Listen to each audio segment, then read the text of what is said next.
Well, it's official. We've finished the first week of work on the A Place for All campaign, taking it from drawings and putting it into real life. So let me take you on a little tour. So in the old area that was the library as well as the nursery, we can now see that there is a place that they are staging some of the materials that they're taking down. A ramp has been built out the window so that they can get out debris as they were completing the demo work.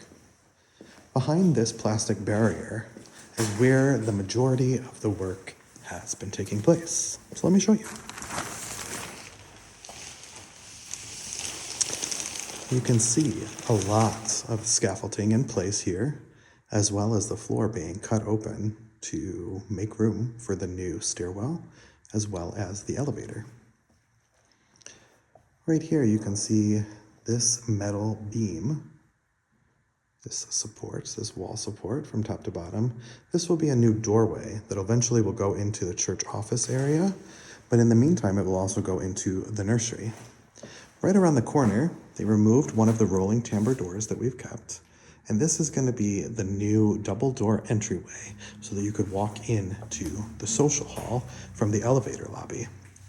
A temporary wall has been put up into place, and we've protected those timber doors that are going to remain and become a part of the church office in the future. As I turn around, you can see that they've taken the drywall off of the ceiling. There were 2 layers of drywall on that ceiling that were taken down, and the walls have been exposed. As we walk through this space, on the bottom, we have stone that then transitions into Chicago common brick. Our general contractor noted that I should be careful where I walk, and that the brick looks to be in pretty good shape as well, given its age. Over here on the floor, you can see some of what is probably the original floor. These wood planks here on the ground would have been the flooring that people would have walked on, that would have been fastened into the wood planks that were in the foundation there. Eventually, when they transitioned into the tile, they would have poured over some concrete and then added that tile on there. But it's pretty cool to see that revealed through the demolition process. You can also see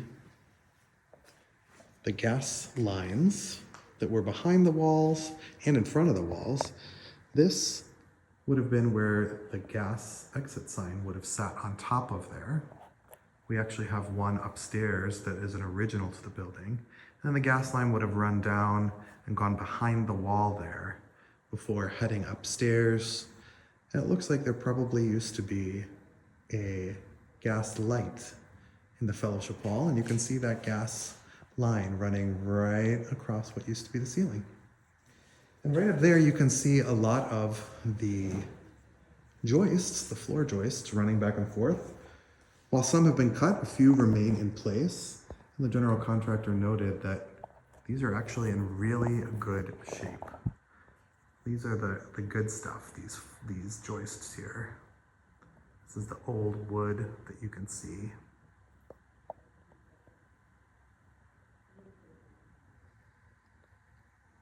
So this is the new opening that will make room for the elevator, as well as the new staircase. You can see that there is this white pipe that's running through. It's actually an insulated pipe. This is our steam water pipe that helps to heat the upper level. And so that will be rerouted next week. And then they will begin to create the footings for the new steel beam that's going to carry the load for upstairs. And so they'll be in the ground here, as well as on the perimeter. They will be opening that up so that they can put in the drain tile into the floor. You can see this really cool stone. If you get close into it, you can kind of see all the different little chips in there as they made that into the correct size. That will remain. This door will eventually be infilled with Chicago common brick because the new doorway will be where that window is there. And that window will be widened. You'll have a side light on there. And then you'll come in onto the landing and either can go down the stairs into the elevator lobby, go upstairs, or into the elevator.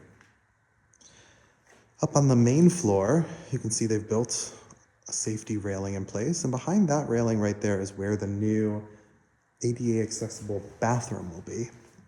Above it, you can see that the skylight has been removed, or the stained glass portion that covers the skylight has been removed, and they've put in place all of the framing that eventually will be covered over, it will be insulated, and then they'll close up the roof in the weeks ahead. That will help prepare so that we can have our elevator and our ADA accessible bathroom put in. Well, after this first week, things are really coming along well, and we look forward to sharing more updates about the A Place for All campaign in the weeks ahead.